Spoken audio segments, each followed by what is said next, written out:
Thank you all for attending. This is going to be a little higher level than the last presentation.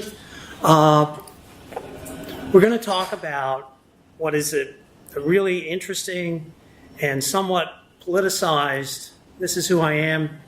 Our firm does a lot of wireless work, different bands. We represent a lot of companies that are wireless entities that are not carriers, that use spectrum principally for internal operations. So V2V is similar in that it is licensed, it is mobile only at this point in time, and it covers, it's an emerging technology that is running into trouble with respect to the Commission's, the FCC's views on how spectrum should be utilized. On the other hand, the automotive industry globally and domestically are very much behind it. We'll get into those challenges and issues as we go through here. These are the topics I'm going to talk about, but I want to do, before we delve into it and I show you a short video, is to kind of distinguish between, you've heard of autonomous vehicles, we've heard of infotainment systems for cars. It's very important to conceptually separate those. V2V is a technology that's been developed. Let's talk about what's in the cars today. First, you have the infotainment systems that are growing up and becoming more sophisticated. Largely wireless carrier-based communications. The emergency response system that's been in existence for a long time, that's now sold principally through GM, and I forget the name of that. You then have all the engine monitoring systems, the computers on board that manage the electronics in the engine today. The latest thing that you see now with respect to technology that's actually on the road and installed in vehicles are what they call vehicle resident accident avoidance systems. These are all the sensors that are being put in that feed back the immediate environment surrounding the car. They're sensors, they're put in the bumpers, they're put on your side mirrors, you have the rear view camera. Those are called vehicle resident devices. Those are different from V2V, which we'll get into. The interesting thing about the V2I, it's a new technology in terms of deployment, but it's very expensive today for the insurance carriers. There was an article earlier in the Wall Street Journal in April that talked about this issue. When there's a crash, which would have been a mechanic, like your side reviewer gets knocked off, someone goes by, that's a $300 to $400 repair. But with the software that has to be recalibrated, you're up over $1,000 for something like that. So there's a trade-off, and that's not going to go away for a long time. Again, those systems, think of those as vehicle resident. There's nothing, it's just the surrounding environment. The two emerging technologies are V2V, which we're going to talk about in greater detail today, and the other is autonomous driving. That's, those are the tests, the development that's going on. Uber, all sorts of people in Silicon Valley are developing those, the autonomous driving technologies. You look at the test things, you see all these GoPros on top of it. There's a lot of analytics, but the thing is, the RF technology that is used with that is very localized. It only sees so far. The radar, etc., you might have 50 feet on those. So that's a challenge with autonomous vehicles. And we're going to talk now about V2V. The other, we'll get into that. The other big technology is V2I. That's vehicle to infrastructure. Sometimes it's referred to as V2X. But V2I is taking that, is a layering, if you would, a physical distribution is a better way to look at it, of V2V technology. It has to do with the management of the roads and other infrastructure. So it's a gradation, if you would. It's the next generation of intelligent traffic control systems. You have at the top, at the bottom of the heap is traffic control, the lighting we've had for years. The other are some of the things that you see on the highways, the signs that give you an estimate, 50 minutes to get 50 miles to the George Washington Bridge. Those are intelligent traffic systems. You see some of it on toll booths, etc. That's very basic. That's not V2I. V2I takes the same technology that we're going to talk about for V2V and installs it on the roadsides and communicates with the vehicles. And that is much further down the road as compared to V2I, as compared to V2V. V2V is a crash avoidance technology. It's the really interesting thing. It has a reach. It's a dedicated short-range communications, and what it is, it's a 802.11p technology, and it has a distance of up to 300 meters. This is the absolute basic of this, but that's its value. It's a dedicated band of spectrum that communicates. The interesting thing in what it communicates is the basic safety message. It's updated and broadcast up to 10 times per second.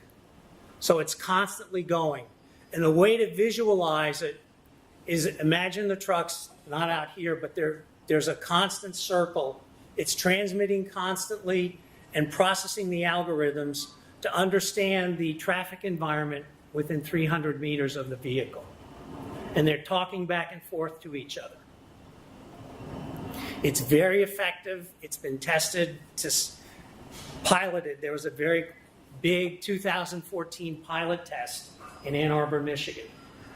And this validated the technology and convinced the auto industry domestically and globally that it's an effective traffic avoidance system.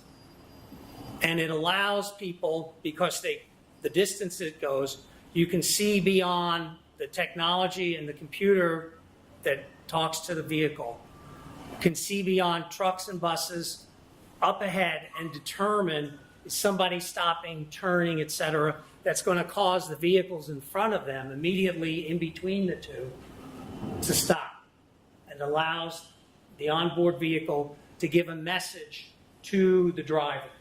The interesting thing about V2V at this point in time, it's simply a warning. There will be different type of alerts that will be communicated to the driver in such a situation where the traffic flow is going to change on them and the driver needs to react. It's installed principally as an original equipment. And again, DOT and NHTSA, which drives V2V, and the Federal Highway Administration, which drives V2I, they see it as complementary to vehicle residence systems and to autonomous vehicle technology. That's the big point. The other thing to keep in mind that the video did a very nice job of presenting was that the messaging to the car, it's a warning to the driver. They don't automatically stop the car, make it turn, and do anything. It's a warning in a direction. Imagine a future where vehicles are able to communicate with each other. This vehicle-to-vehicle or V2V technology would provide drivers with functional information when they need it and provide them with a warning of a potential crash. V2V provides drivers with 360-degree awareness of similarly locked vehicles within a range of approximately 300 meters or 984 feet. This secure system keeps personal information anonymous and does not track your vehicle. Drivers will receive warnings that inform them of potential hazards through a visual display, seat vibration, or tone. These are only warnings. The driver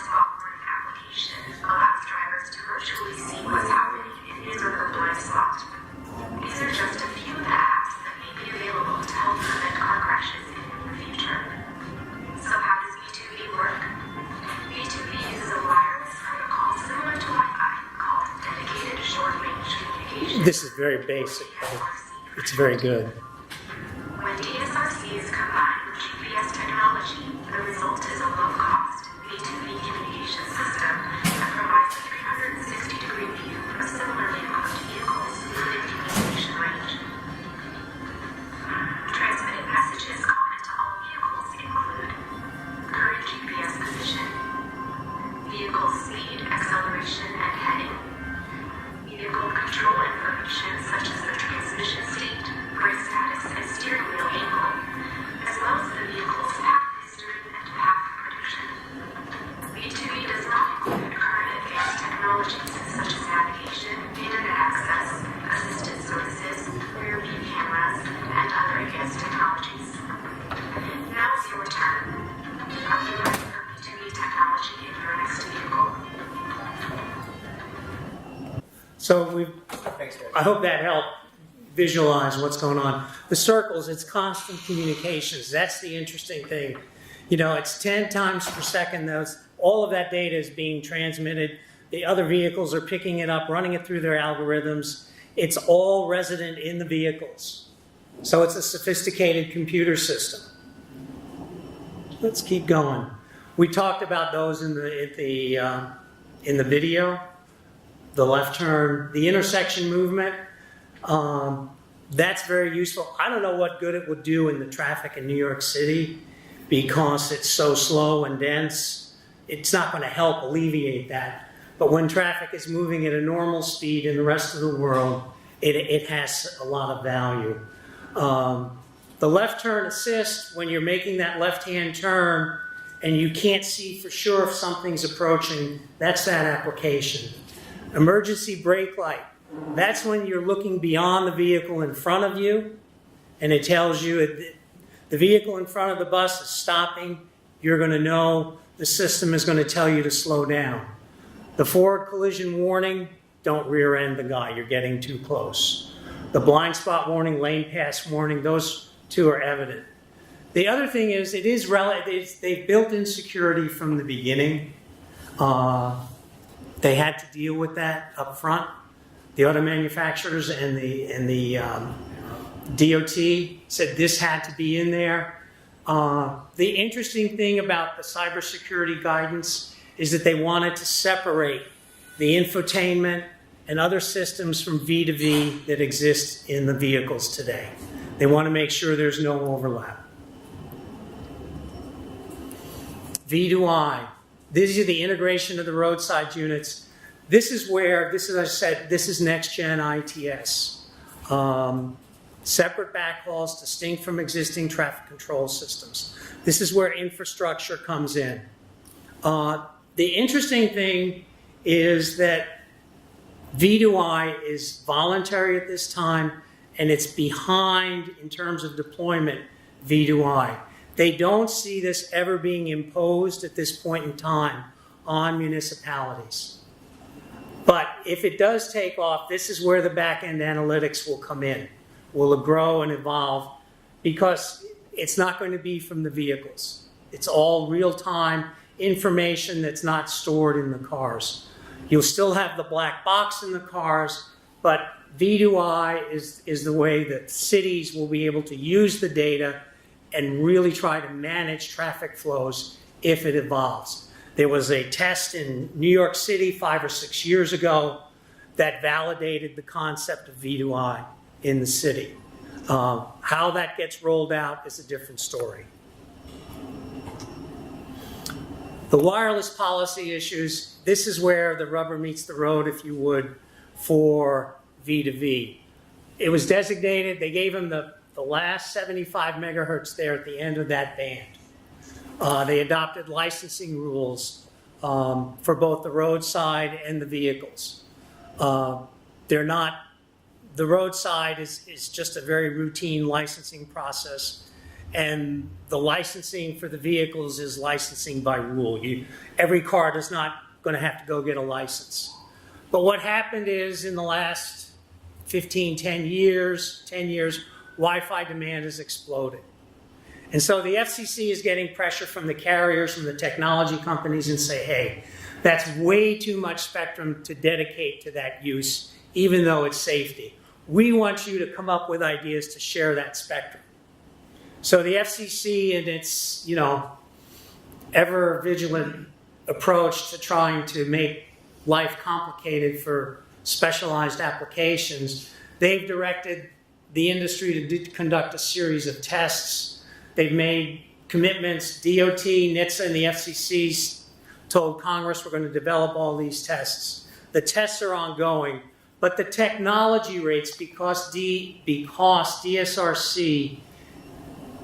technology has such high latent, not high, but requires very, very low latency, if you would.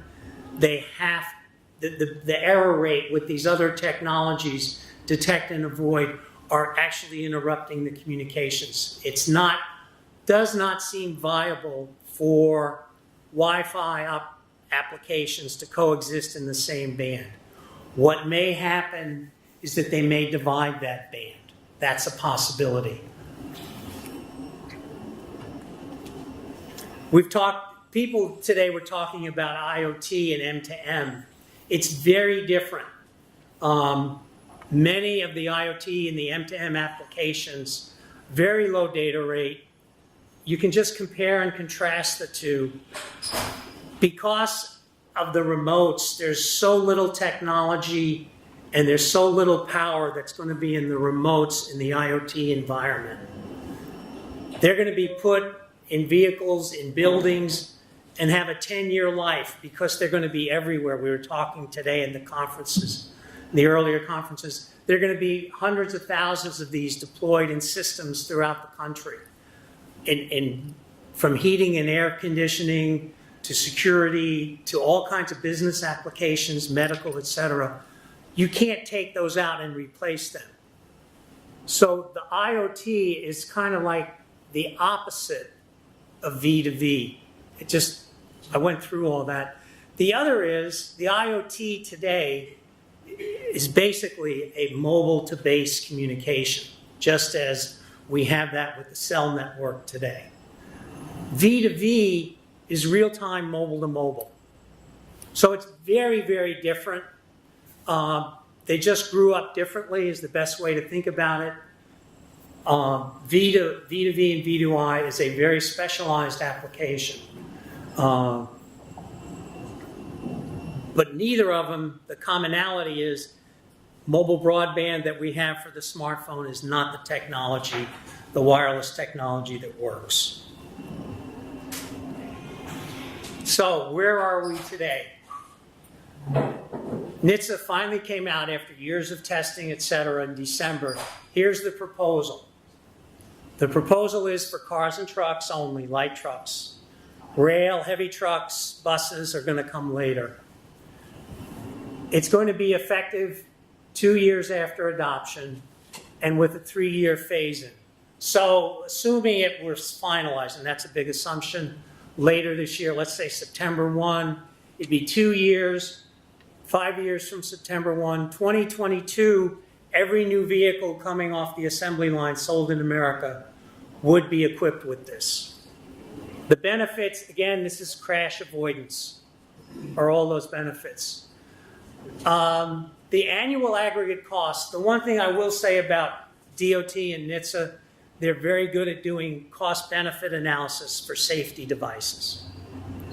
And this is the aggregated cost of building, the annual cost at full production, if you would, 15 million of cars a year, of a $3.84 chip and chipset that will be the V2V technology embedded in the car. They ran the calculations, and this is what it would cost. The challenge is the auto industry wants it. They're very much in favor of the standards. The Wi-Fi and the technology industry are opposed to it. They feel they have technologies that can work and do the same thing, be it wireless or other, even mobile to mobile, and the wireless industry is saying in the future we'll be able to do it with our infrastructure. It can be the traditional way of doing things. But the challenge for the auto industry is that Trump has instituted this executive order that for every one regulation we adopt, we have to get rid of two. And you do the cost-benefit analysis, it's very likely that there's a strong possibility that the mandate, the rule requirement, may not be imposed for some time. So that's the challenge and the uncertainty at this time. And then the related question is, will the auto industry implement it on a voluntary basis if DOT and the government balks? The funny thing here is the people who filed in opposition to this at NHTSA were CTIA, NCTA, the cable industry, because they want it for Wi-Fi. CTI says this doesn't work. Qualcomm and Cisco had mixed messages for both. So it's an interesting dynamic that's come up. Again, I think, just to give you another illustration of how the change in administration can change the outlook on a technology. That's it. The pros and cons for infrastructure. V2V is pretty neutral for infrastructure. It will drive the pros. If V2I will work, could drive a lot more municipal fiber infrastructure.